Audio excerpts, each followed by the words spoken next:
14 de outubro de 2018, Congresso Nacional.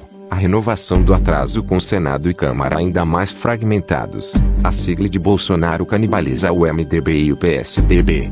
No Senado, a bancada progressista encolhe ferrenho opositor da ditadura, líder das diretas Jair e presidente da Assembleia Nacional Constituinte, Ulisses Guimarães, deixou um inegável legado de luta pela democracia, mas uma de suas máximas parece assombrar os brasileiros como uma maldição: se está ruim esta legislatura, espere a próxima. Nunca fez tanto sentido. A partir de 2019, o Brasil terá um Congresso ainda mais fisiológico, reacionário e intelectualmente indigente.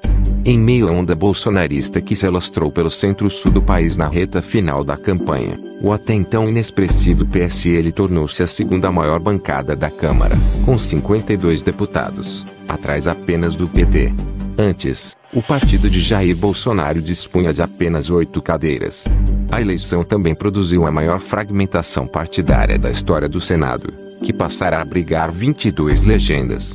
Com 243 novos deputados, a Câmara teve um índice de renovação de 47%, o maior desde a eleição da Constituinte, em 1986. Pouco mais da metade dos que se candidataram à reeleição obtiveram êxito. Pelo caminho, restaram abatidos boa parte dos promotores do golpe. Antônio Embaçaí, líder do PSDB à época do impeachment e ministro da Secretaria de Governo de Temer, tentou se reeleger pela terceira vez deputado federal pela Bahia, mas saiu derrotado. Os emedibistas Beto Mansur e Narcísio Perondé, líder e vice-líder do governo, respectivamente, também ficaram pelo caminho. Ainda pelo MDB, Lúcio Vieira Lima, irmão do ex-ministro Gedel Vieira Lima, preso após o escândalo do bunker com 51 milhões de reais em Salvador, e o ex-ministro do Esporte Leonardo Pixiani perderam as suas cadeiras na Câmara. De nada adiantaram as tentativas de se descolar da imagem de Temer, o ocupante do Palácio do Planalto mais rejeitado desde o fim da ditadura. Dos 18 ex-ministros que se candidataram nas eleições deste ano, apenas 6 conseguiram se eleger para deputado e um ainda disputa o segundo turno para o governo estadual. Nenhum conquistou vaga no Senado.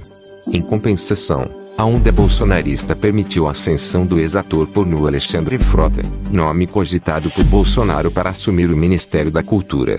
Depois ele anunciou a intenção de extinguir a pasta. O príncipe Luís Felipe de Orleans e Bragança, descendente da família real que chegou a ser cotado como vice do presidenciável do PSL, e o general Sebastião Peternelli, vivandeira da ditadura que celebra todos os anos o golpe de 1964. Esses luminares foram eleitos pelos paulistas. Na lista dos mais votados em São Paulo figuram ainda Eduardo Bolsonaro, filho do capitão, e o líder do MBL Kim Kataguiri, pelo bem. O súbito crescimento do partido de Bolsonaro transformou grandes legendas em siglas de médio porte. O MDB terá, a partir do ano que vem, 17 deputados a menos que a sua atual bancada. O PSDB, por sua vez, perdeu 20 cadeiras na Câmara. Embora o DEM tenha eleito 8 deputados a mais do que em 2014, terá 14 parlamentares a menos do que tem hoje. Vários migraram de outros partidos após o impeachment de Dilma. Houve uma renovação conservadora.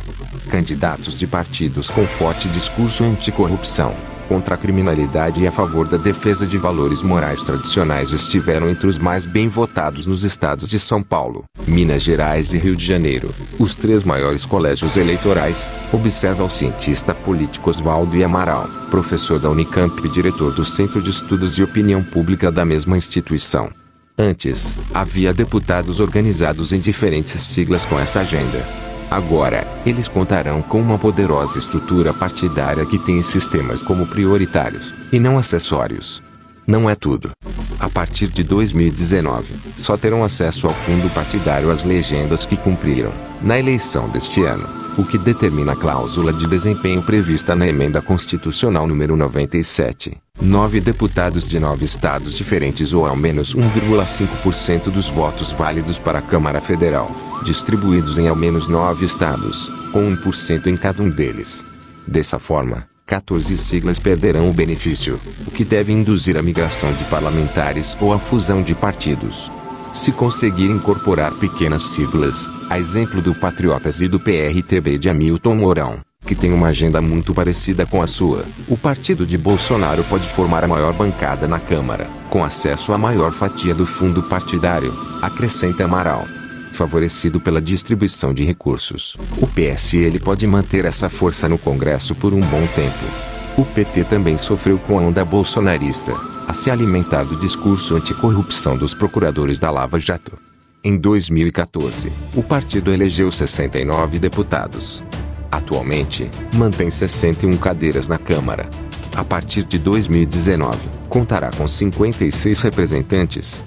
Ainda é a maior bancada, mas o tamanho assemelha-se ao que a legenda tinha nos anos 1990, antes dos governos petistas. A perda foi, porém, compensada pelo crescimento de outros partidos do chamado campo progressista. O PDT de Ciro Gomes, para citar um exemplo, tinha 19 deputados e passará a 28. O PSOL quase dobrou a sua bancada, de 6 para 10 representantes. Após apoiar o impeachment de Dilma e buscar reparação no governo Temer, cerrando fileiras na oposição à esquerda, o PSB terá 32 votos na Câmara, 6 a mais do que tem hoje. Assim como ocorreu com a Câmara, o Senado teve alta taxa de renovação, superior a 85% das vagas em disputa. Dos 32 senadores que disputaram a reeleição, só 8 conseguiram. Ao todo, 21 siglas estarão representadas na Casa Legislativa, a maior fragmentação da história. O PSL de Bolsonaro, que não tinha nenhum assento, passará a ter 4, entre eles Flávio Bolsonaro, filho do presidenciável, e o ex-policial militar Major Olímpio. Pequenas legendas de direita ampliaram a sua participação, enquanto os partidos de esquerda encolheram, sobretudo em estados do Sul e Sudeste. Leia também a nova cara das bancadas do Boi, da Bala e da Bíblia, quais as previsões que não se confirmaram nas eleições. A bancada progressista, PT, PDT, PSB e PicDoB, tinha 16 senadores e passará a 12. PSOL e PicDoB não conquistaram cadeira alguma. Favoritos nas pesquisas em São Paulo e Minas Gerais, os petistas Eduardo Suplicy e Dilma Rousseff sucumbiram à onda bolsonarista. O senador Lindeberg Farias não se reelegeu no Rio de Janeiro. O mesmo ocorreu com Roberto Requião, que liderava com folga a disputa pelo Senado no Paraná até o sábado 6. Professor Oriovisto, do Podemos, e Flávio Arns, da Rede, ficaram com as 2 vagas do Estado. Enredado em denúncias de corrupção, o ex-governador Beto Richa, do PSDB, amargou o 6º lugar, com 3% dos votos. No Nordeste, as urnas também castigaram os promotores do golpe. O tucano Cássio Cunha Lima, 2 vezes governador da Paraíba, não conseguiu se reeleger senador. Em Pernambuco, 2 ex-ministros de Temer, Mendonça Filho, DEM, que comandou a pasta da educação, e Bruno Araújo, PSDB, ex-titular das cidades, saíram derrotados. Cristóvão Buarque, PPS, ex-governador do Distrito Federal historicamente ligado à esquerda, mas que não hesitou em unir-se aos golpistas para derrubar Dilma, também não conseguiu se reeleger. Presidente do Senado no governo Temer, Eunice Oliveira perdeu a disputa no Ceará. As 2 vagas ficaram com o ex-governador Cid Gomes, PDT, irmão de Ciro Gomes, e Eduardo Girão, do PRUS. Um dos poucos aliados de Bolsonaro decepcionado nas eleições, Magno Malta disputou a reeleição ao Senado pelo Espírito Santo, mas amargou a 3ª colocação, com 17% dos votos. Homossexual assumido, casado e pai, Fabiano Contarato, da Rede, desbancou Malta, um dos mais radicais representantes da bancada da Bíblia no Congresso. Do ponto de vista partidário, quem mais perdeu foram o PSDB e o MDB, que viram as suas bancadas reduzidas quase à metade. Ambas as legendas ocuparam, no passado, um espaço de relevância no centro do espectro político nacional, os tucanos com uma agenda neoliberal e os MDBistas como fiadores dos governos, assegurando maioria parlamentar para FHC e Lula, observa o cientista político Leonardo Avitzer, professor da Universidade Federal de Minas Gerais. Desde 2014, no entanto, abandonaram esses papéis e optaram pela polarização. Os 2 partidos não foram capazes de convencer a população sobre os motivos do impeachment e sobre as virtudes do governo Temer. Associaram-se envergonhadamente ao antipetismo e perderam relevância, diz Avitzer. A hegemonia passou para aqueles que justificam o impeachment pela retirada do PT do poder a todo custo.